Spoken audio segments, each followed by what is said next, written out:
অ্যানথ্রপিকের মাইথোজ নিয়ে কালকে ভারতের অর্থমন্ত্রক মিটিং করেছে।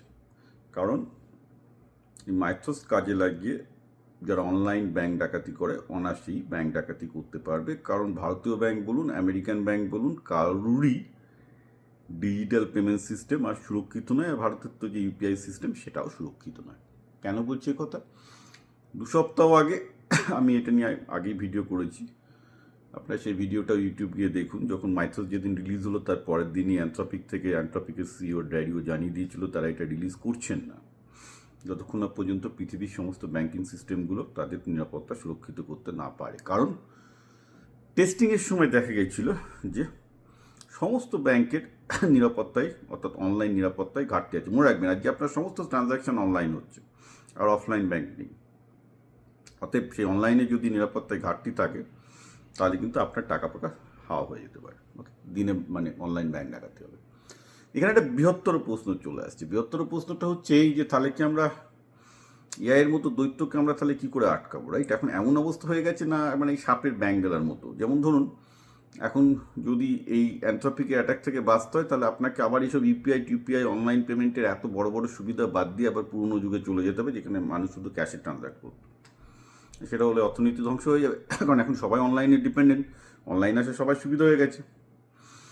অতএব আপনি অনলাইন তো ছাড়তে পারবেন না। এবার অনলাইন যেমন ছাড়তে পারবেন না তেমন এআইও ছাড়বে না। এআই জানে যে কীভাবে ব্যাংক ডাকাতি করতে হয় এখন ভালো। তাহলে সেই ব্যাংক ডাকাতি আটকানোর জন্য আর একটা এআই লাগছে যেটা ডিফেন্ড করবে। এটাকে রেড টিম আর ব্লু টিম বলে। রেড টিম অ্যাটাক করে, ব্লু টিম অ্যাকচুয়ালি ডিফেন্ড করে, ইন জেনারেল যখন হিউম্যান হ্যাকাররা করে। কিন্তু এখন সেগুলো বলছে এআই ছাড়া পারবে না। অ্যানথ্রপিক নাকি এত অ্যাডভান্স এজেন্টের জন্ম দিয়েছে, এত অ্যাডভান্সড হ্যাকার সিস্টেম তৈরি করেছে, একমাত্র এআইকে রুখতে পারবে। মজার ব্যাপার। তার মানে কি দাঁড়াচ্ছে? আমরা অলরেডি এআইয়ের হাতে জিম্মি হয়ে যাচ্ছি। And this is bad. Because যেটা দাঁড়াচ্ছে তাহলে যে এই যে ব্যাপারটা আপনি ব্যাংক ডাকাতির ক্ষেত্রে দেখছেন বা ব্যাংকিং সুরক্ষার ক্ষেত্রে দেখছেন, একই জিনিস কিন্তু আমরা ধীরে ধীরে শিক্ষা থেকে শুরু করে ইঞ্জিনিয়ারিং ইনোভেশন থেকে শুরু করে সব ক্ষেত্রেই দেখতে পাবো। যে আজকে কোনো কোম্পানি যদি এআই ভিত্তিক তার টিমটাকে না করে, তার টিম তার যদি এআই করে ডিজাইন না করে, ইনোভেশন না করে, তারা পিছিয়ে যাবে। অর্থাৎ তারা আর পারবে না প্রতিযোগিতা। কারণ এমন সুপিরিয়র প্রোডাক্ট বেরোবে এআইকে ইউজ করে, প্রত্যেককে এআই ইউজ করতে হবে। তখন সে কেউ যদি চায়ও যে জায়গাটা মালিক খুব ভালো, সে বললো না আমি এআই ইউজ করবো না, এই মানুষের জন্য করবো। কী করে করবে? সে তার মানবিক কর্মীরা ওই লেভেলে আউটপুটই দিতে পারবে না।